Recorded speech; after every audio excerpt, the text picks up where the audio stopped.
जयतुम संस्कृतम। आप लोगों का मेरे चैनल हमारी संस्कृत में स्वागत है। और आज की इस वीडियो में हम लोग जो है संस्कृत में जो द्वंद्व समास होता है उसके कुछ विशेष नियम है कि किस प्रकार बनता है, शब्दों का जो मैनेजमेंट है वो किस प्रकार होता है, इसके बारे में हम लोग जानेंगे। इससे पहले हम लोग संस्कृत में जो है समास पढ़ चुके हैं, अव्ययभाव पढ़ चुके हैं और जो है द्वंद्व समास भी लगभग आज पूरा हो जाएगा। इसके बाद हम अगला समास पढ़ेंगे। तो चलिए जानते हैं आज के वीडियो में संस्कृत में द्वंद्व समास के कुछ विशेष नियम। तो इसका नियम क्या है कि जो पहला नियम ये है कि जो कम स्वर वर्णों वाले पद होंगे वो पहले रखे जाएंगे।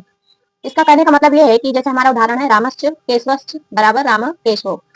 तो ये जो राम शब्द है, राम में कितने कह सकते हैं, 2 अक्षर, और जो केशव है इसमें कितने 3 अक्षर है। तो मतलब यही है कि जो कम अक्षर वाला शब्द होगा वो पहले होगा। जैसे 2 3 4 5 ऐसे करके जो क्रम होगा वो बनेगा।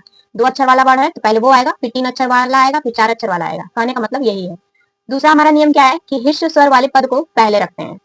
हिस्स स्वर मतलब जैसे छोटा अ का मात्रा हुआ, छोटा ऊ हुआ, छोटा ई हुआ, ये जो मात्रा वाले शब्द हैं, छोटा बड़ी ई बड़ा ऊ, ये नहीं, जो छोटा है जैसे छोटी ई छोटा ऊ और छोटा अ का मात्रा, जो ये इस जो वर्णों शब्द में यदि ये लगा है छोटा ई छोटा ऊ का मात्रा, तो पहले वो शब्द प्रयोग किए जाएंगे। उसके बाद जो है बड़ा आ का मात्रा, बड़ी ई की मात्रा, बड़ा ऊ का मात्रा जो भी है वो प्रयोग करेंगे। तो इसका उदाहरण देख लेते हैं। जैसे हमारा कुछ कुसच कासच, तो क में जो है, कुस में जो है ऊ का मात्रा लगा, छोटा ऊ का, लेकिन कास में क्या है, आ का मात्रा, बड़ा आ का मात्रा है। तो ये इसमें शब्द पहले कौन सा आएगा, कुस आया। क्यों आएगा, इस क्योंकि जो क है, क पे छोटा ऊ का मात्रा लगा है।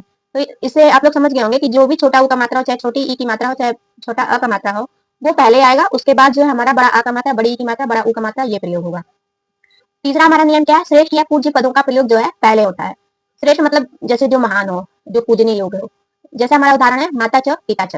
तो हम सभी लोग जानते हैं कि माता का जो दर्जा है वो पिता से हमेशा ज्यादा दिया जाता है। तो हमारा शब्द बन गया माता पितरों। तो पहले वैसे तो श्रेष्ठ जो है पिता को माना जाता है, लेकिन वो पूजनी कौन है, माता। माता अपने कर्मों से जो है पूजनी मानी जाती है, इसलिए माता को पहले रखा जाता है। कार्यभार तो सब पिता ही संभालते हैं, लेकिन जो छोटी से बड़ी चीजों को लेकर माता ही संभालती है बच्चों को, इसलिए उसे पूजनी माना जाता है और पहला दर्जा दिया जाता है पिता से पहले। तो हमारा पहला शब्द क्या बन जाएगा, माता। इसी प्रकार हमारा है द्वंद्व में स्वर आदि व हिर्ष अकारांत एकारांत व उकारांत जो पद है वो समस्त पद में पहले रखे जाते हैं। कहने का मतलब यही है कि जो द्वंद्व समास का जो समस्त पद बनाएंगे तो उसमें जो हिर्ष वाला शब्द है, चाहे अकारांत हो, चाहे इकारांत हो, चाहे उकारांत हो, वो पहले रखाएगा। उसके बाद जो है मात्रा वाला जो बड़ा मात्रा है वो रखाएगा। जैसे उदाहरण हमारा ईसच कृष्णश्च। तो हमारा शब्द क्या बना, ईश कृष्णो। तो इसमें ई जो है ये पहला स्वर आया है, अका क्या है, व्यंजन है। तो पहले स्वर वाले वर्ण आएंगे, फिर उसके बाद व्यंजन वाले वर्ण आएंगे। ऐसी ही वीडियो को आप लोग पाने के लिए चैनल को लाइक करिए, सब्सक्राइब करिए, ताकि मैं और भी अच्छी अच्छी वीडियो आप लोगों के लिए ला सकूं। तब तक के लिए